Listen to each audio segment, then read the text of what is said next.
How you guys doing today? It's Anthony Gangi. Welcome to another episode of Tier Talk. Guys, great discussion coming our way today. We're going to give out three tips. And it actually comes from an email that came my way where there's an officer, and this is her exact quote. I'm having trouble getting the inmates to respect my authority. So me and Connie have come up with three tips that should help this officer kind of do what is expected of her. And I think it's a great dialogue to share with Connie, because I think through our experiences, we've all went through this where we get challenged, and in some cases we may get defeated. So I think this is a great topic that kind of gives us a chance to share some of our experiences, if you will. Mm-hmm. Now, mind you guys, this show is sponsored by three entities. We have American Military University. If you guys have not checked it out, please do. It's a great online college. If you're looking to get a degree, seek higher education, I would definitely check out American Military University. They're supportive of what we do on Tier Talk, but also supportive of the corrections profession. We also have Guardian RFID, from inmate tracking and cell checks to cloud-based business and artificial intelligence. Guardian RFID digitally transforms jails, prisons, and juvenile detention facilities of every size. Visit guardianrfid.com for more information. Guys, we also have videos that we put out for Guardian RFID as well, so if you get a chance, check it out. And we also have the wrap. If you're not familiar with the wrap, I have a link to a video of that in the description. But controlling combative subjects quickly in an upright position so they can breathe has never been more important. Departments such as Washington, DOC, LA County, San Diego County, and hundreds of other facilities across the U.S. trust and believe in the wrap restraints, the WRAP. Go to saferestraints.com for contact information and mention Tier Talk to receive instructor training at no cost. Lower liability for your facility and your personnel with the wrap.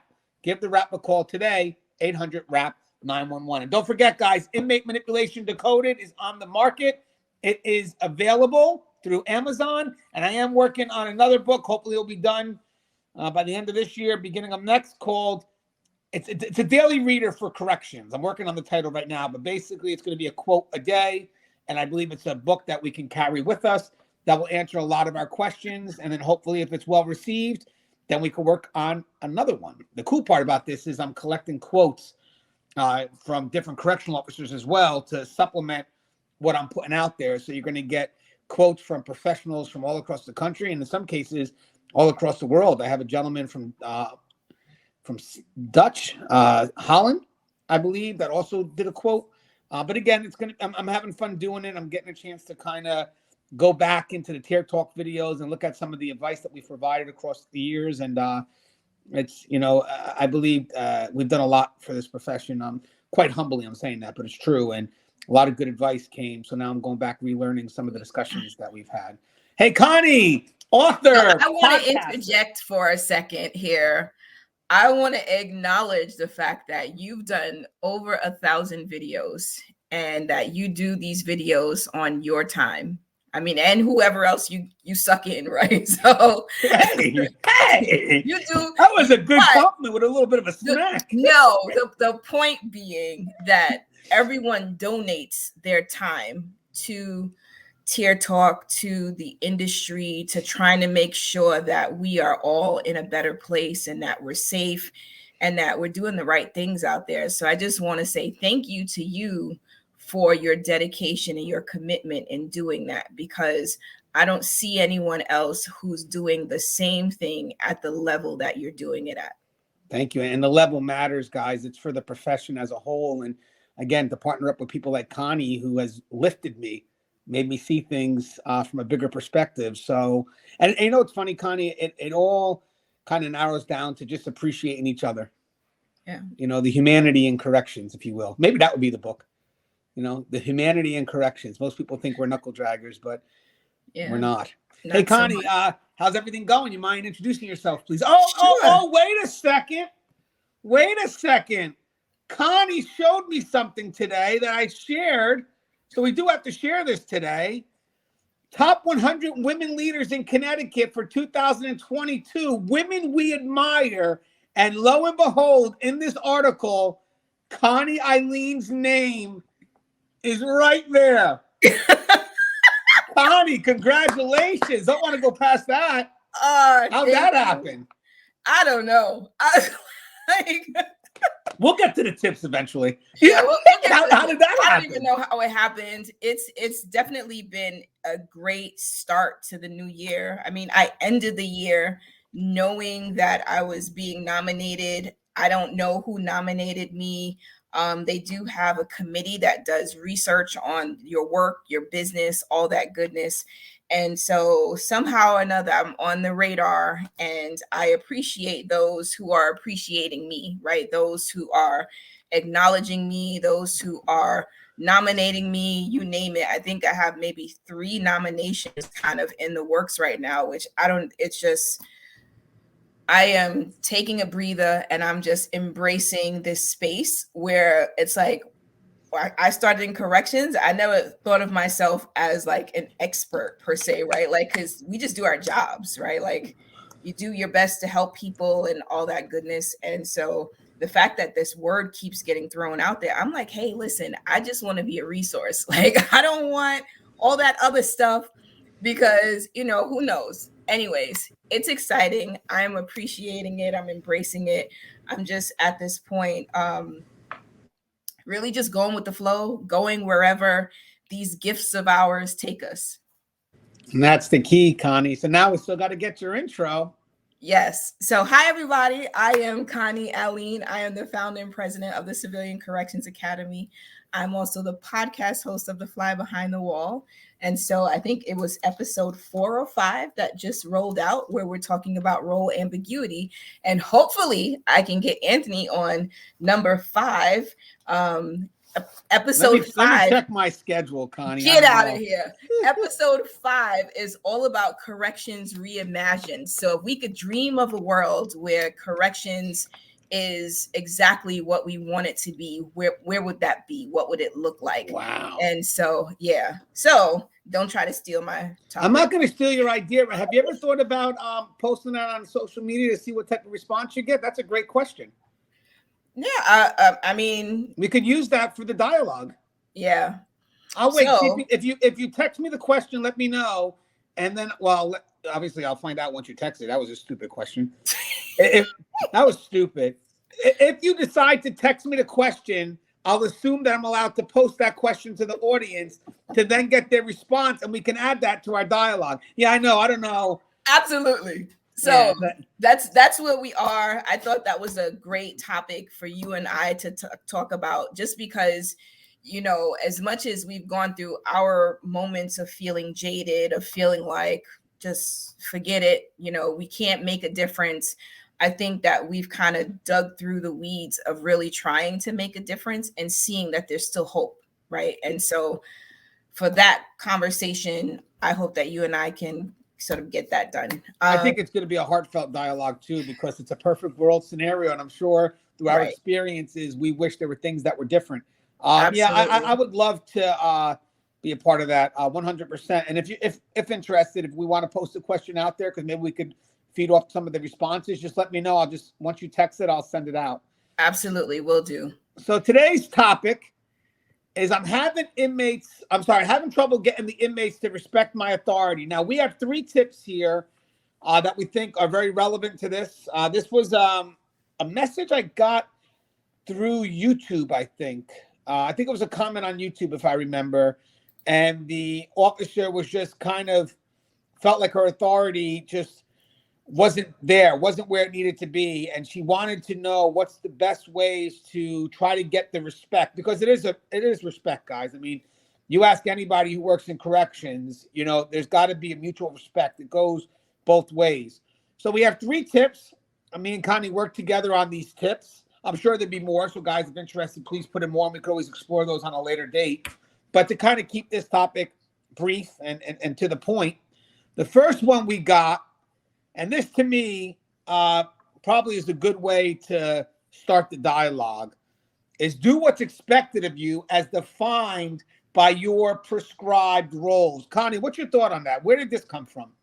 So, I mean, I think this is one of those things where it allows not only your team, your staff, your colleagues, and the inmates to know that you stand firm in what your role is, right? And I think sometimes, there are instances where, you know, something may be happening and someone may choose not to get involved, right? But if it's within your prescribed role, when you take an action, there should almost be an expectation of the inmates that you're going to take an action, because this is in your prescribed role, and it's the expectation that you take an action. And I can give an example, right? So like, I'm coming out of the medical unit one day, or out of the administrative space within the medical confines, and I see an inmate passing another inmate a note. And so I'm like, yo, what are you doing? Right. Like, and I mean, I'm laughing now as I just said it, only because like, that's not how I would usually talk. Right. But in the moment, it was just like, I was so surprised to see it happen. Right. So this exchange is happening in front of me, but we know this is not okay. And so the inmate was like, yo, mind your fucking business. And I was like, excuse you. Right. And of course, in the moment, I'm thinking like, am I outside of my role? Should I have not said something? But I'm supposed to say something. And I was like, this is my business. So you two come right here to the desk, to the officer. And I just left it just like that, right? Like, it's not about me getting into some major confrontation with the inmate and all of that. But it also set the tone that my prescribed role is to get involved when I see something happen and that shouldn't be happening. Now, could that have gone totally left? Of course. Inmate could have swung on me. It could have been a whole situation. And thankfully that didn't happen. But in the medical unit, it is my role. So I don't even have to preface that as in the medical unit. As the administrator, if something is going on that should not be happening, it is within my prescribed role to take an action. And when you don't take an action, you also send a message that you're okay with what just happened. And I didn't want the inmates to think I was okay with what just happened, or that I condoned it. And God forbid someone saw me see it and I didn't say something and think I was a part of it, right? So there's levels of things that could have gone awry. And thankfully, stepping into my prescribed role, the inmate knew and clearly I was doing what I was supposed to do, but the officer had my back 100%.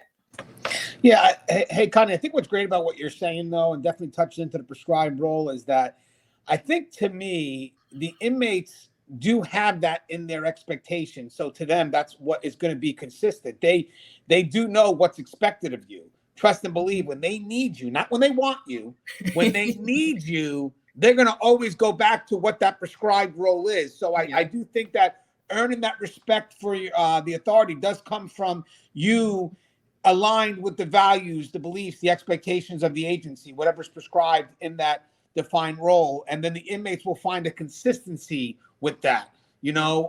And I do agree, like, as you said, you know, when you have some inmates that choose to manipulate the system, they're not doing it because they respect you.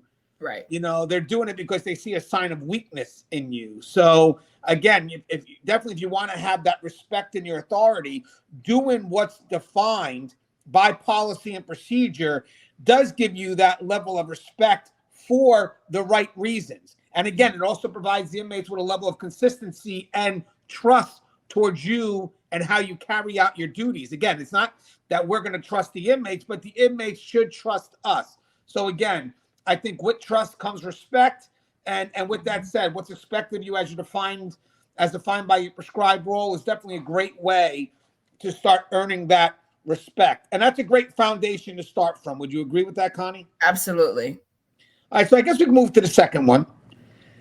This is something that I know Connie, right off the bat, was the first thing that came to her mind, because this is extremely important, because how we're perceived. So even if we are doing our job and trying to be effective by policy and procedure, our prescribed role, you still have to have confidence and consistency in yourself. So again, this is from the inwards out. This isn't so much the behavior, but yet the root for the behavior that is going to be seen by the inmate population. So Connie, I'll have you go first. Give directives with confidence and consistency in self. What does that mean? So for me, that means if you speak to an inmate and you're giving that inmate directives, there should be no wavering in your voice. There should be no uncertainty that they're feeling from you. Because like what you give off is also sort of how they're going to respond to you. So when you speak with confidence, you're confident in the directive, you're confident in what you're expecting them to do. And if they need clarification or additional directives, you are more than able and capable of providing that. But you're also doing that with this certainty in yourself that you can handle this situation, that they don't have the upper hand, that you're not afraid of this exchange or this dialogue. They don't sort of feel or see that sort of kink in your armor. Even if you are feeling a little intimidated or threatened or whatever you're feeling, you need to be sure that when you're communicating your directives, that you're communicating that with confidence. And guys, there's really no other way to put that. I mean, if you want the inmates to believe in the directives that you want carried out, you yourself have to believe them. You know, inmates are going to look for ways to question your directive. I mean, most of the time they try to look for how you justify it. And we talked about this before. If you're justifying these directives with external incentives, like I'm only doing this because, you know, the sergeant wants me to do it or whatever it is, I mean, they're weak.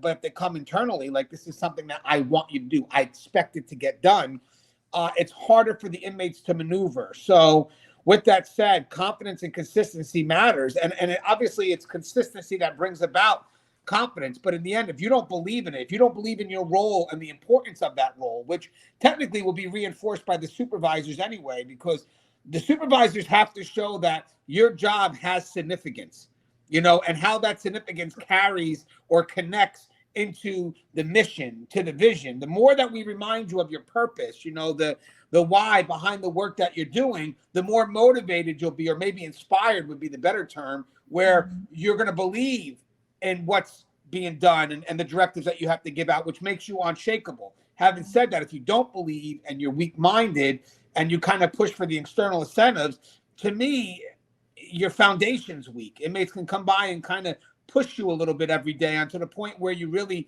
don't have any belief. So again, if you're questioning your confidence and if you're questioning your ability to be consistent based on that, then what I would do is connect yourself to a higher purpose. Connect yourself to something that you believe in. So when you go ahead and push those directives, no matter how simple the directive may be, you know that directive serves a higher purpose. It's just a great way of finding value, even the most routine things that you'll be carrying out. I mean, Connie, would you agree? I mean, these are, to me, Connie, I think we lose ourselves in the routine and we start questioning the importance until it's not done. And then you realize how important it really was. So, you know, I think we should actually find more value in the routine, why we're doing it, as opposed to when we're caught for not doing it. Yeah, because at that point it's already too late, right? Like, because now you're caught not doing it. And so we now know that there's been a break in the process. There's been some inconsistency found within you and the way you operate. And sometimes it's very hard to repair that, because that inconsistency also breaks trust, right? And I think that's something that we want to be mindful in, right? That not only just with the inmates, but with our colleagues, with our supervisors, our direct reports, whichever way, when we are inconsistent in the way that we give directives and such, that it does impact their ability to trust us, to trust that we're confident in what we're doing, and to trust that they're doing the right thing, because you've shown that you're inconsistent someplace, some way, somehow. And that's a tough one to repair.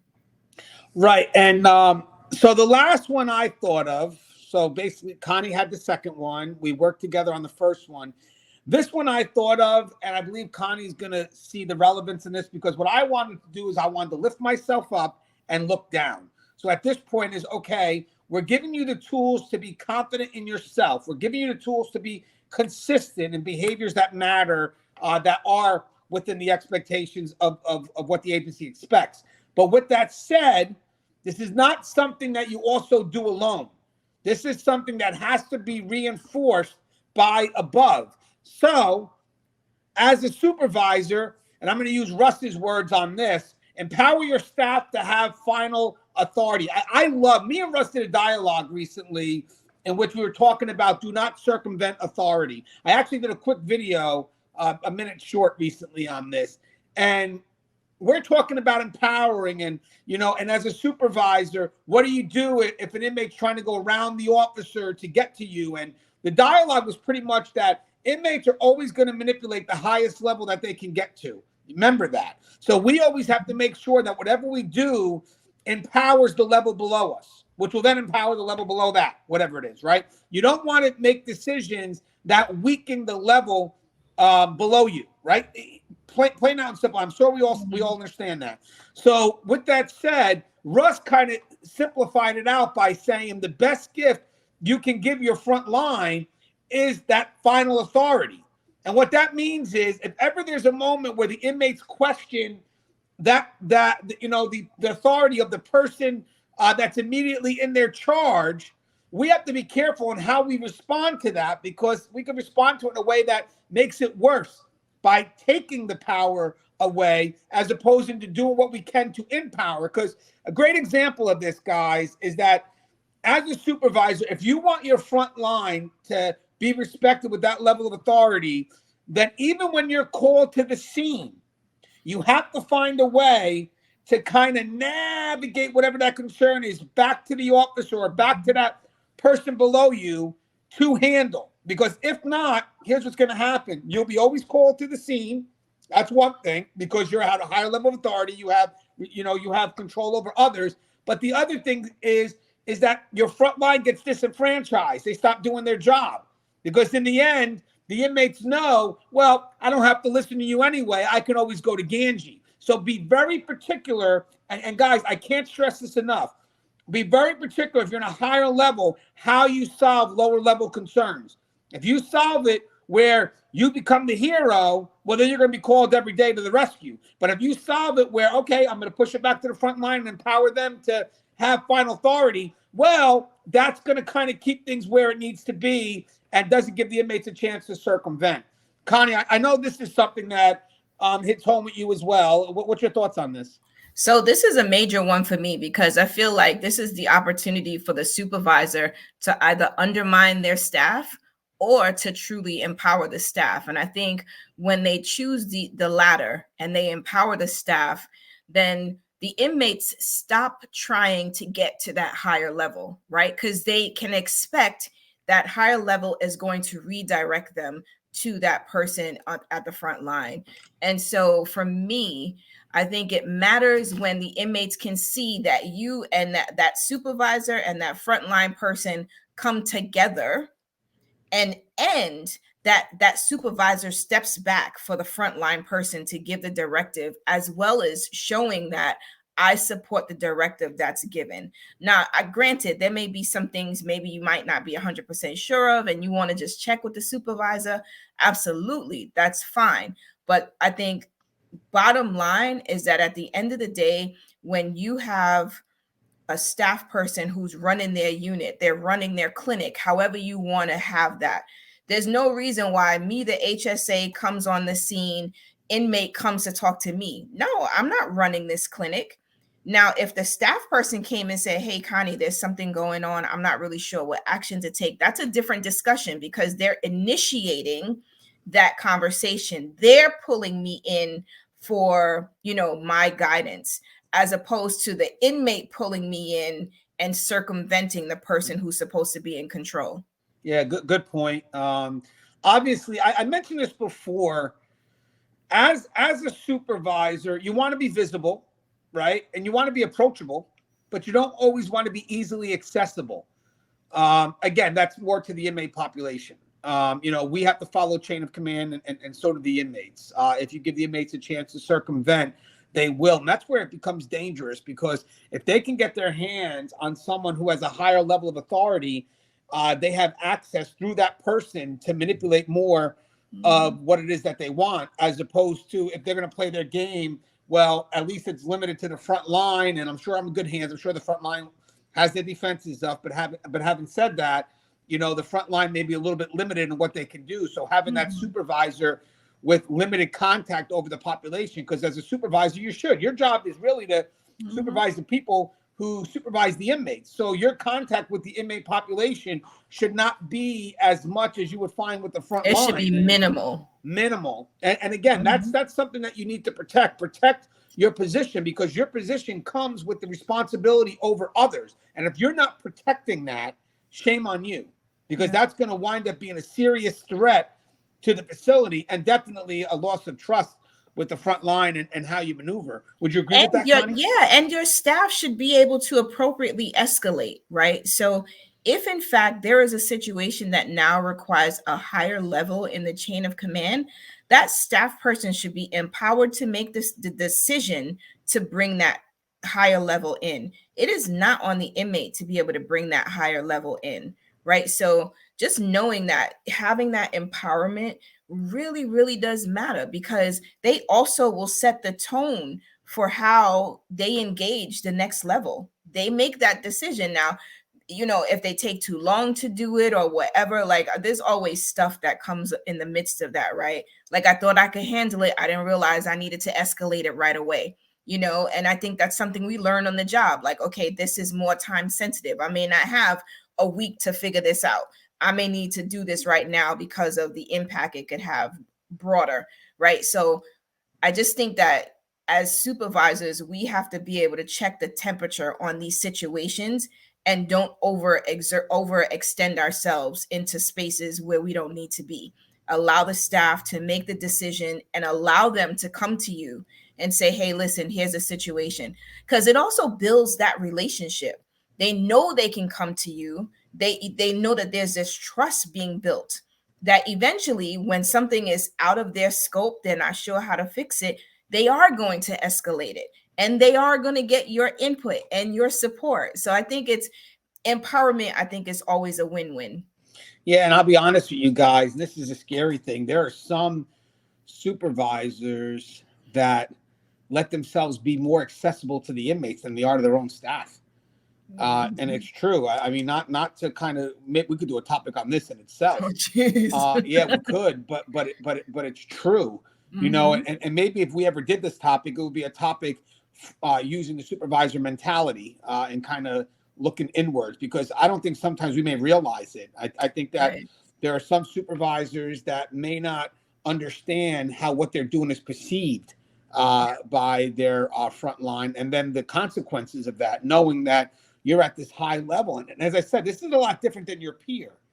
This is a lot different than if I'm front line and I see that my peer is a little too close. Okay, I'm going to try to do what I can to direct them and whatever it is. And it is personal a little bit, but when you see someone from the higher up, now it's somebody that can manipulate how I move. So if an inmate is able to get their hands on a staff member that's above me, a supervisor, my biggest concern is always going to be, what is that supervisor going to get me to do?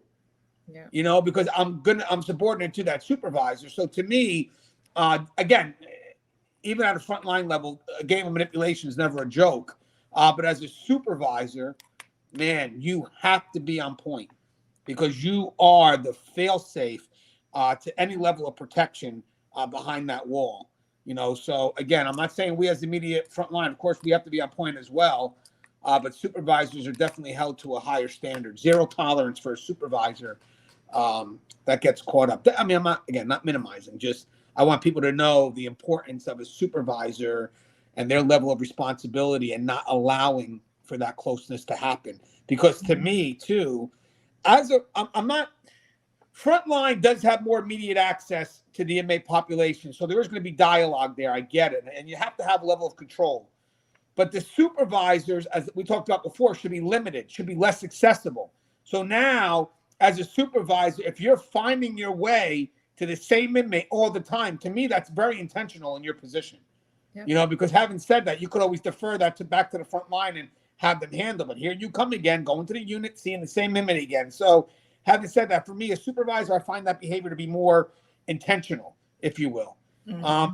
Connie, any closing thoughts? I would just say, listen, you're confident in doing your job. Keep that confidence, right? That confidence shows up where it needs to show up, right? And sometimes when you're not feeling empowered, it may have an impact on your confidence. But there are supervisors who may not even know that they are adversely impacting your confidence, right? So I think it matters that you speak with your supervisor if you feel that the supervisor is kind of overstepping. Like there's a professional way to have that discussion, right? And it's not getting into some, back and forth, no screaming match, becoming combative, but it is about, hey, Cap, can I talk to you? Lieutenant, whoever that is, can I talk to you a minute? And really coming from a sincere professional space that when you stepped into the unit today and you did XYZ, this is the impression I got from it. And I'm just hoping that, maybe in the future we could do this thing, like whatever that is. I think there's nothing that communication can't help you to better manage. So true. And guys, just thought it was a great topic. Hopefully it hits where it needs to hit for the young woman who's working on this concern, if you will. Guys, as always, the show is Tier Talk. If you haven't, please subscribe, interact, engage, comment, hit that bell. Bell's going to notify you every time I post a video. Stay safe.